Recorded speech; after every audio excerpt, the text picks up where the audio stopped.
Emanuel Catania ta' 55 sena ingħata kumpens ta' kważi 170,000 euro mill-kumpanija Palombo Malta Shipyards. Huwa ingħata dan il-kumpens wara l-qorti żammet lill-kumpanija responsabbli ta' inċident li seħħ f'Diċembru tal-2012 li fih Catania sofra diżabilità permanenti ta' kważi 50%.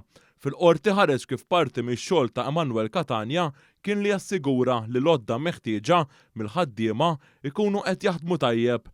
Dakinhar tal-inċident huwa innota li grinder partikolari ma kienx qed jaħdem u ddeċida li jieħdu fil-workshop forklifter. Il-qorti semet kif kien fi triqtu lejn il-workshop u meta beda tilaq it-tela, il-forklifter beda niżel lura ħabat ma' crash barrier u Catania waqgħoli ta' madwar 13 metru għal ġol baċir.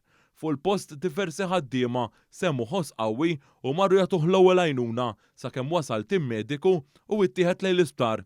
L-isptar Catania spiċċa fit-taqsima għal kura intensiva u kien fil-periklu li jitlef ħajtu. Fil-qorti ħareġ ukoll kif minn spezzjoni li saret wara fuq il-forklifter irriżulta li dan kellu diversi gauges li ma jaħdmux u instab ukoll li l-lifter kien mingħajr diesel. Intqal ukoll l-operaturi li jaħdmu fuq il-forklifter ma kellhom l-ebda taħriġ professjonali. Il-qorti qalet li dan kollu jitfaddel serju fuq il-kumpanija minħabba s-sigurezza tal-ħaddiema. Minnaħa tagħha l-kumpanija ċaħdet l-allegazzjonijiet u argumentat li hija ma taħtix għall-inċident li qalet li seħħ tort ta' nuqqas ta' attenzjoni mir-raġel.